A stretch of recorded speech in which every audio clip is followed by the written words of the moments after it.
بسم اللہ الرحمن الرحیم نحمدہ ونصلی علی رسولہ الکریم والحمد للہ رب العالمین۔ آج ہم ریاض الصالحین کے باب نمبر 46 کا دوسرا حصہ پڑھنے جا رہے ہیں۔ یہ حصہ حضرت معاذ رضی اللہ عنہ کی حدیث سے شروع ہوگا۔ یہ باب تھا باب فضل الحب فی اللہ والحث علیہ واعلام الرجل من يحبه انه يحبه وماذا يقول له اذا اعلمه۔ اللہ تعالیٰ کے لیے محبت کی فضیلت، اس کی ترغیب دینے کا بیان، نیز یہ کہ آدمی جس سے محبت رکھے اسے بتلا دے کہ وہ اس سے محبت رکھتا ہے، اور آگاہ ہونے والے کے جوابی کلمات کا بیان۔ اس میں ہم نے اللہ تعالیٰ کی محبت کی فضیلت کے بارے میں پڑھا تھا کہ اللہ تعالیٰ اور اس کے رسول کے لیے اگر کوئی محبت کرے تو اس کا بہت زیادہ اجر و ثواب اور اس کا بہت مقام ہے۔ تو اس کی بقیہ حدیث اب ہم پڑھتے ہیں۔ وعن معاذ رضی اللہ عنہ قال سمعت رسول اللہ صلی اللہ علیہ وسلم یقول قال اللہ عز وجل المتحابون فی جلالی لهم منابر من نور یغبطهم النبیون والشہداء رواہ ترمذی وقال حدیث حسن صحیح۔ حضرت معاذ رضی اللہ عنہ نبی کریم صلی اللہ علیہ وسلم سے روایت فرماتے ہیں کہ آپ صلی اللہ علیہ وسلم سے میں نے سنا کہ میرے جلال اور عظمت کی خاطر محبت کرنے والے کہاں ہیں؟ ان کے لیے نور کے ممبر ہوں گے، انبیاء اور شہداء ان پر رشک کریں گے۔ اس حدیث میں اللہ تعالیٰ کے جلال اور اللہ تعالیٰ کے جلال کی وجہ سے محبت کرنے والوں کے بارے میں فرمایا۔ تو یہاں پر اللہ پاک کے جلال سے کیا مراد ہے؟ تو اس کا مطلب یہ ہے کہ کسی بندے کے ساتھ تعلق محبت اگر ہو، یعنی محبت کا تعلق اور رشتہ قائم کیا جائے تو وہ محض اللہ کی رضا کی خاطر ہو، اس میں دنیا کو کوئی مقصد اور کوئی لالچ نہ ہو۔ تو اگر صرف اللہ کی خوشنودی کے لیے کس سے محبت کی جائے گی تو اللہ تعالیٰ پھر اس کو یہ اجر و ثواب عطا فرمائیں گے کہ لہم منابر من نور، کہ ان کے لیے نور کے ممبر ہوں گے۔ اور ملا علی قاری ایک روایت یہ بھی نقل کرتے ہیں کہ جس میں فرمایا المتحابون فی اللہ علی کراسیجی من یاقوتی حول العرش، یعنی اللہ تعالیٰ کے لیے محبت کرنے والے عرش کے کنارے یاقوت کی کرسیوں پر ہوں گے۔ تو یہ بہرحال ان کے ممبر ہوں گے یا وہ ایسے کرسیوں پر ہوں گے، تو اس سے ان کی فضیلت کا اظہار کرنا ہے۔ پھر یہ فرمایا یغبطهم النبیون والشہداء، یعنی نبی اور شہداء بھی ان پر رشک کریں گے۔ تو رشک سے کیا مراد ہے؟ کیا نبیوں اور شہداء کا درجہ جو ہے وہ ان سے کم ہوگا؟ نہیں، بلکہ نبیوں اور شہیدوں کا درجہ ان سے بہت زیادہ ہوگا۔ تو یہاں پہ رشک سے مراد یہ ہے کہ جب انبیاء اور شہداء ان کے اجر و انعام کو دیکھیں گے تو اس پر وہ خوشی اور مسرت کا اظہار کریں گے۔ تو در حقیقت اس خوشی اور جو مسرت ہوگی اس کو یہاں پر رشک سے تعبیر کیا۔ اور دوسرا یہ کہ بالفرض، یعنی اگر فرض کر لیا جائے کہ انبیاء اور شہداء کو کسی پر رشک ہوتا تو وہ یہ لوگ تھے کہ جتنا ان کا درجہ تھا، ان کے درجے کو دیکھ کر انہیں رشک ہوتا۔ تو یہاں پر ان کے درجے کی بڑائی بیان کرنا ہے کہ جو اللہ کے لیے محبت کرتے ہیں وہ کس قدر عظیم الشان درجے والے ہوں گے۔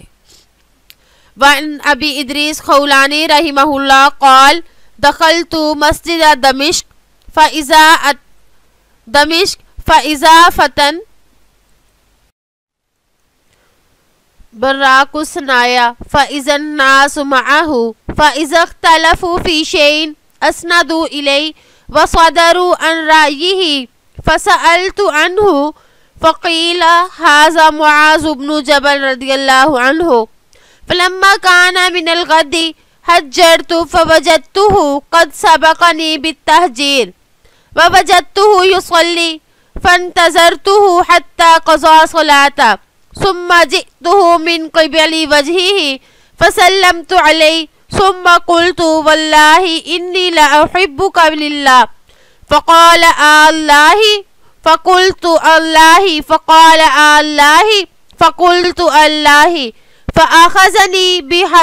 فأخذني بحبوة ردائي فحبسني إليه فقال أبشر فإني سمعت رسول الله صلى الله عليه وسلم يقول قال الله تبارك وتعالى وجبت محبتي للمتحابين فيا والمتجالسين فيا والمتزاورين فيا والمتبازلين فيا حدیث صحیح رواہ مالک الموطا باسناد صحیح.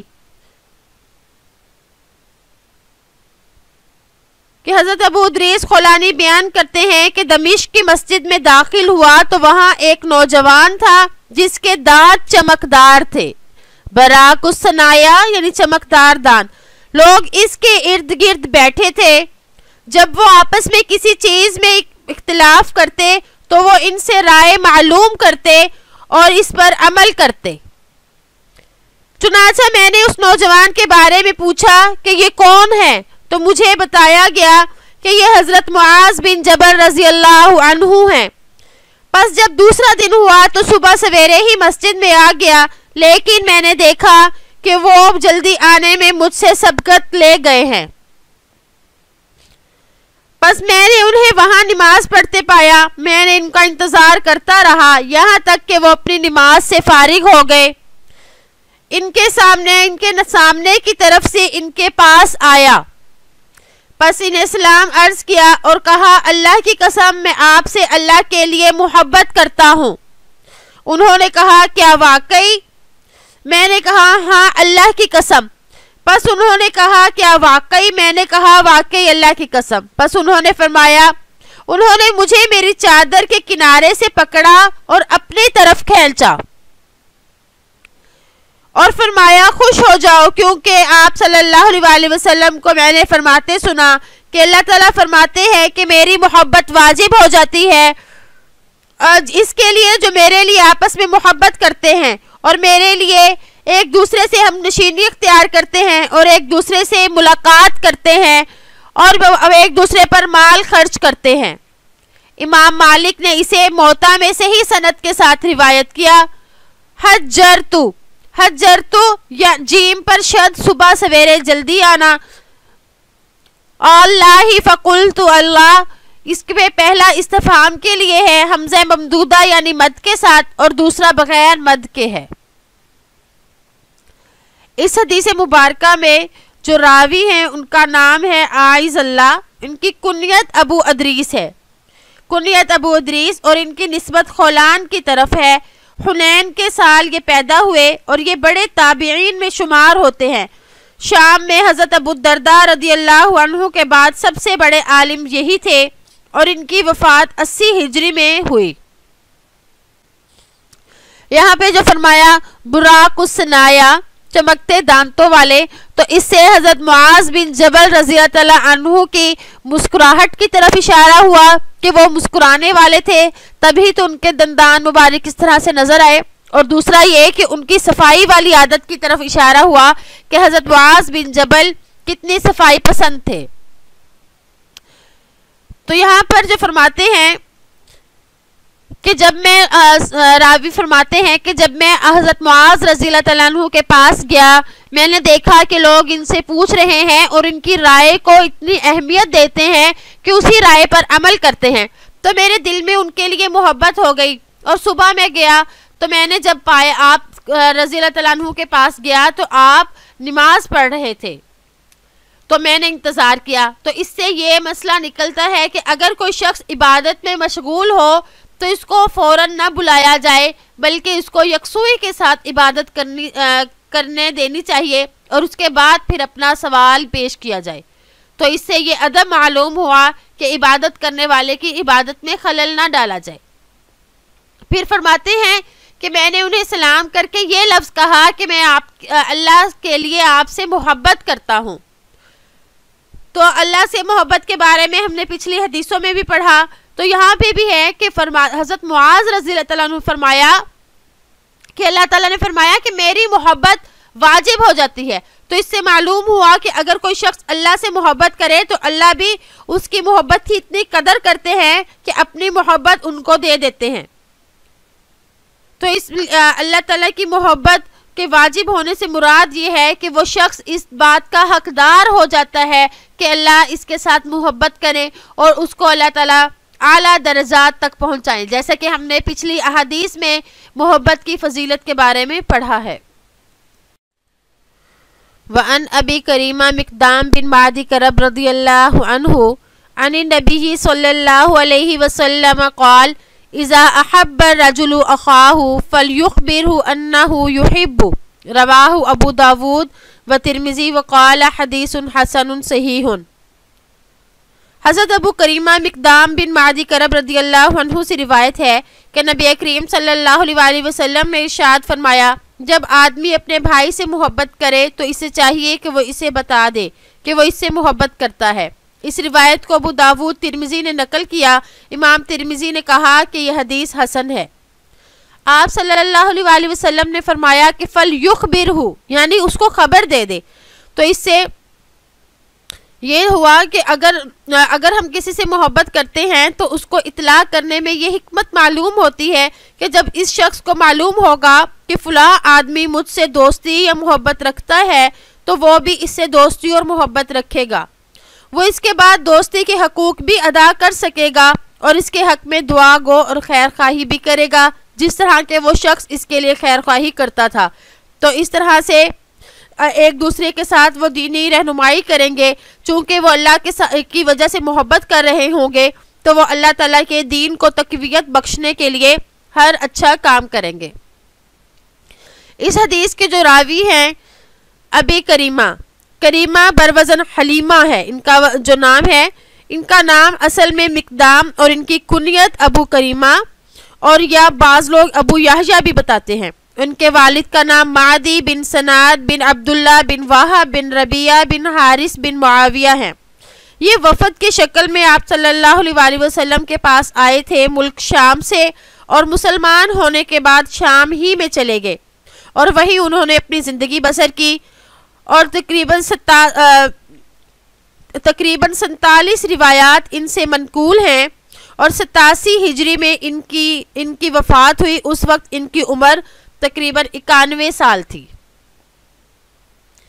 وعن معاذ رضی اللہ عنہ ان رسول اللہ صلی اللہ علیہ وسلم اخذ بیدہ وقال یا معاذ واللہ انی لأحبک، فقال اوصیک یا معاذ لا تدعن فی دبر کل صلاة یقول فی کل صلاة تقول اللہم اعنی علی ذکرک و شکرک و حسن عبادتک، حدیث حسن رواہ ابو داود والنسائی باسناد صحیح۔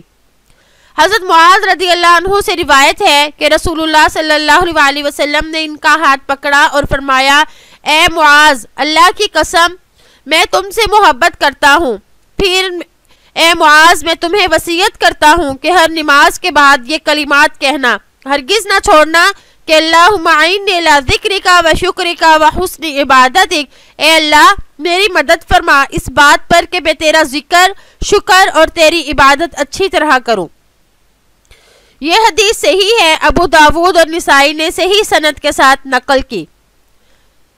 اس حدیث مبارکہ میں آپ صلی اللہ علیہ وسلم نے قسم کھائی حضرت معاذ رضی اللہ عنہ سے یہ کہنے کے لیے کہ بے شک میں آپ سے محبت کرتا ہوں۔ تو یہاں پر یہ قسم آپ صلی اللہ علیہ وسلم نے اس لیے نہیں کھائی کہ نعوذ باللہ حضرت معاذ کی طرف سے یہ شک ہوگا کہ شاید وہ بات کا یقین کریں یا نہ کریں، نعوذ باللہ ایسا نہیں ہے، بلکہ علماء یہاں پر یہ فرماتے ہیں کہ بعض اوقات اپنی تاکید کے لیے، اپنی بات کی پختگی کے لیے بھی قسم کھائی جاتی ہے، یعنی بات کی شان کو ظاہر کرنے کے لیے، اپنی بات کی اہمیت بتانے کے لیے اس وقت بھی قسم کھائی جاتی ہے۔ اور بعض علماء یہ فرماتے ہیں کہ جہاں پر قسم کھانے کی ضرورت نہ بھی ہو، کبھی کبھار ویسے بھی قسم کھا لی جاتی ہے، یعنی بظاہر قسم کھانے کی ضرورت تو نہیں تھی لیکن پھر بھی قسم کھا لی جاتی ہے۔ تو یہاں اس سے معلوم ہوا کہ کبھی عادتاً یا ویسے بھی کوئی کھا لے تو اس میں کوئی حرج کی بات نہیں۔ تو یہاں پہ آپ صلی اللہ علیہ وسلم نے انہیں بتایا کہ میں تجھ سے اللہ کے لیے محبت کرتا ہوں، اور اس کے بعد انہیں یہ وصیت فرمائی۔ تو معلوم ہوا کہ جب کوئی کسی سے محبت کرتا ہے تو اس کے بعد اپنے محبوب کی خیر خواہی چاہتا ہے۔ تو آپ صلی اللہ علیہ وسلم نے حضرت معاذ رضی اللہ تعالیٰ عنہ کو وہ کلمات سکھائے جو کہ بہت اہمیت کے حامل تھے، بہت ہی جامع دعا تھی۔ آپ صلی اللہ علیہ وسلم نے اگرچہ حضرت معاذ رضی اللہ تعالیٰ عنہ کو سکھائے، لیکن اس میں پوری امت کے لیے تعلیم ہے کہ ہر نماز کے بعد اس جامع دعا کو پڑھا جائے، پوری امت اس سے فیض یاب ہو۔ تو یہ بہت ہی اہمیت والے کلمات ہیں۔ وَأَنْ أَنَسْ رضی اللہ عنہ أَنَّ رَجُلًا كَانَ عِنْدَ النَّبِيِّ صلی اللہ علیہ وسلم فَمَرَّ رَجُلٌ فَقَالَ يَا رَسُولَ اللَّهِ إِنِّي لَا أُحِبُّ هَذَا فَقَالَ لَهُ النَّبِيُّ صلی اللہ علیہ وسلم أَعْلَمْتَهُ قال لا قال أعلمه فلاحقه فقال إني أحبك في الله فقال أحبك الذي أحببتني له۔ حضرت انس رضی اللہ تعالیٰ عنہ سے روایت ہے کہ ایک آدمی نبی کریم صلی اللہ علیہ وسلم کے پاس بیٹھا ہوا تھا، تو اس کے پاس سے ایک اور آدمی گزرا۔ اس نے عرض کیا، اے اللہ کے رسول، میں اس شخص سے محبت کرتا ہوں۔ نبی کریم صلی اللہ علیہ وسلم نے فرمایا، کیا تم نے اسے اپنی محبت کے بارے میں بتایا؟ تو اس نے کہا نہیں۔ تو آپ صلی اللہ علیہ وسلم نے ارشاد فرمایا کہ اس کو بتا دو۔ چنانچہ وہ شخص اس کے پاس گیا اور کہا، میں صرف اللہ کی محبت کی خاطر تم سے محبت کرتا ہوں۔ تو اس نے کہا، اللہ تجھ سے محبت رکھے جس کی رضا کی خاطر تم مجھ سے محبت کرتے ہو۔ اس حدیث کا مضمون ابھی ہم نے پچھلی حدیث میں پڑھا ہے، جس سے آدمی کو محبت ہو اسے اطلاع کر دینی چاہیے۔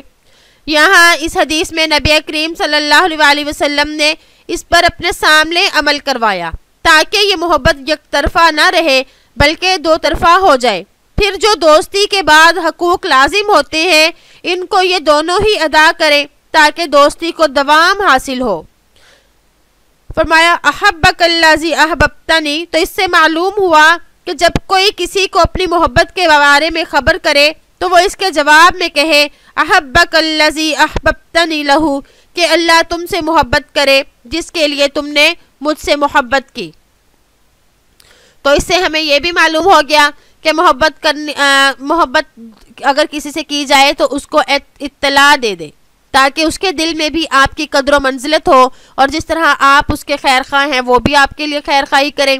اور دوسرا، جب اس کو اطلاع ہو جائے تو دوسرا شخص کیا جواب دے تو ہمیں یہ بھی معلوم ہو گیا۔ تو اللہ تعالیٰ سے دعا ہے کہ اللہ تعالیٰ ہمیں ان تمام احادیث پر عمل کرنے والا بنا دے۔ ہماری محبتیں جو ہیں وہ اللہ ہی کی رضا کے گرد گھومیں۔ ہم کسی سے محبت کریں تو اس کی وجہ صرف اللہ ہو اور اللہ کا دین ہو۔ تو اللہ تعالیٰ ہمیں اس پر عمل کرنے کی توفیق عطا فرمائے۔ امید ہے کہ آپ کو آج کا سبق سمجھ آ گیا ہوگا۔ السلام علیکم ورحمۃ اللہ وبرکاتہ۔